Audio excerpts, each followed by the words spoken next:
Hello, and welcome to nicenicksdocs. Today I'm going to talk about a documentary made by the Venus Project, and it's called "The Choice Is Yours." I remember watching this documentary, and it changed my life. And I've been melting everyone's head talking about it ever since. I'm like, You got to watch this, man!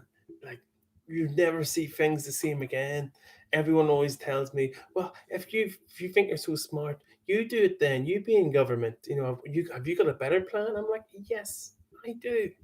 And there's scientists and there's whole non-profit organizations that have spent their whole last 70 years coming up with a better plan. You know, and so this one is the angle that we in this world, all our jobs got automated. Everyone lost their jobs. But that was part of an idea. Automation was part of an idea that said we humans won't have to do boring, monotonous jobs anymore. The machines will do that. We'll get to play the flute and say poetry and do sociology and all this stuff and get the super dole or whatever and or I get money by the government because the money's made by the machines. So therefore, the government can give you money. For example, universal income. Therefore, it leaves you free to do add value to the world, form a choir, form all these cultural things are all done by volunteers. That adds flavor and culture, and then brings money in by tourism. Makes people not want to kill themselves. Makes people less ill, so it saves you money. So it's a good investment, right? All this stuff. So this documentary tells you, right, and it starts off talking about astronauts, right?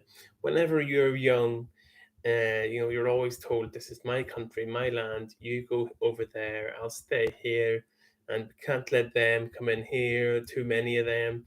And I was, and then this whole documentary is all like, "Well, what if you just saw the world as one? I'm actually a member of the Earth. I'm not Northern Irish or even European. I'm actually just a member of the Earth." And this whole documentary is talking about the crazy idea of fixing the countries where the immigrants come from, and then they'll stop coming. Ah, no, we could never do that. We'd have to spend loads of money in building walls and paying hard-nosed immigration enforcement officers to bust down their doors at night. We couldn't actually fix the countries they're coming in. No, we'll keep them a crippling debt. We'll instead of feeding the whole world, we'll use up our crippling short amount of resources on using or on making fruits and animals of desire for us to eat. For example, guacamole. The avocado takes so much energy and so much land to make that you could make fields and fields of wheat and feed like 1,000 people for one avocado. It's totally, and then all the animals that we eat in the West, if we get out their pasture lands and use it for wheat and grain, we could feed the whole world, but we choose not to. It's a choice. The whole documentary is the choice is yours. It was a choice for us to eat meat and have the desirable objects at the expense of the Congo. We all made a choice. We bought the clothes, we bought the cheap items, we ate meat. We all made a choice, not someone else. We did. And so this gets you to take ownership of the whole world, instead of you saying, no, I can't change it. And then it goes by the characters of like, can humans change? And then this whole documentary picks apart, well, what is a human? They're part of a society. What is a society? A concept. Can concepts change? You can redesign concepts. And he talks about your professor in this. I can't remember his name. He looks a wee bit like a shriveled peanut by this stage, and I hope he's still alive now. He single-handedly put the energy into like trying to change the world, like actually trying to change the world, not just like me sitting here doing documentaries about documentary reviews on it, like actually trying to save the world. And he was talking about whenever he like done loads of investigations into the Amazon, and then all these different tribes had new norms in different parts of the body that they found were attractive, and some Amazon tribe found overweight women attractive, And then somehow was on women, the men didn't find boobs attractive at all. So he realized that all we are is a construct. So if all you see on the news is war and all the games you play are about war, and all you hear is can't let them in, we've got a shortage of resources, that boom and bust thing, not mine, this is my pile, go you make your own pile.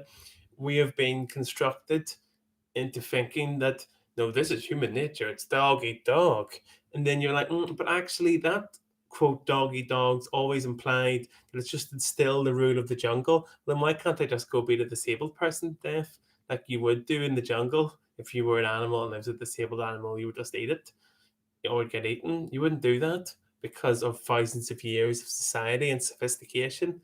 But yet, for some reason, the law of the jungle can be enforced whenever it comes into stuff like predatory capitalism and treating other nations like shit, and then scoping them for resources by keeping them in endless conflict. And then, us sitting there like kings. And this documentary, I love it because it doesn't just say, this is what's wrong with the world. And I'm so class because I know it and I know all the stuff and I've got all the knowledge. It actually says, no, this is how we could fix it.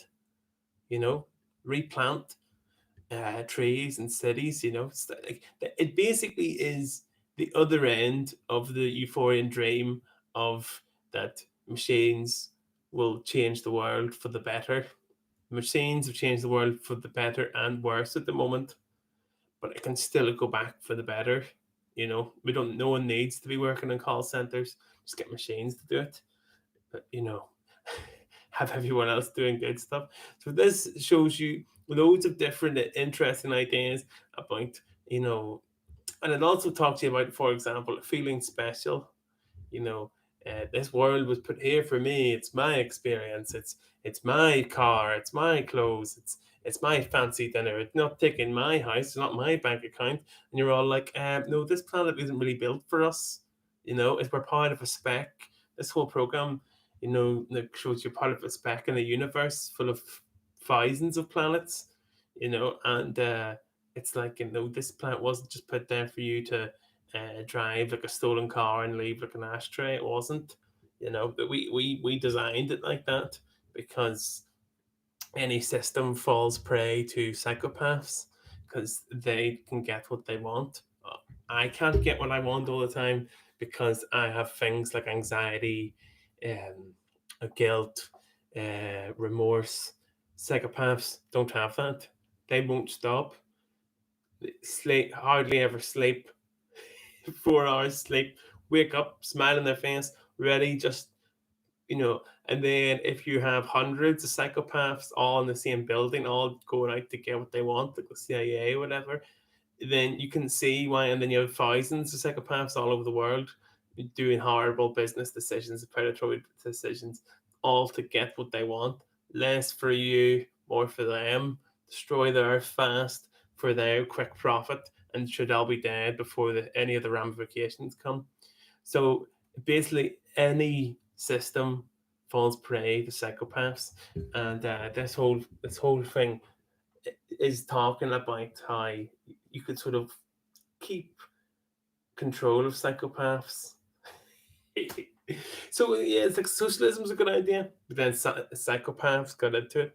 Capitalism, oh yeah, there's bits of that are good, and then Jeff Bezos and everything, um, gets into it, and then you've got psychopaths. Every single system there's always some perversion of it. It seems to be in natural that people will try and take the hand. And how do you defend it against that? Even in Rome, an emperor took over, and so this gives you how to change the world, and we will do it. And it also talks about endless inventions, more and more inventions, more and more stuff. We need more and more stuff to invent insecurities, or we need more and more inventions for insecurities that have been made up by companies to tell us that we need.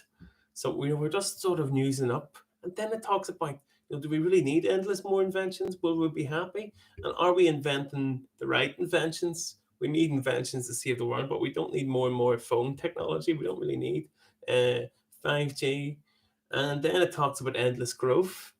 Oh, everyone's like every country. Oh, I got to have growth. Got the GDP. Got to rise. Oh, stock market got to be booming. And then all countries need growth. And then, but then world growth every year upon year, that's not sustainable.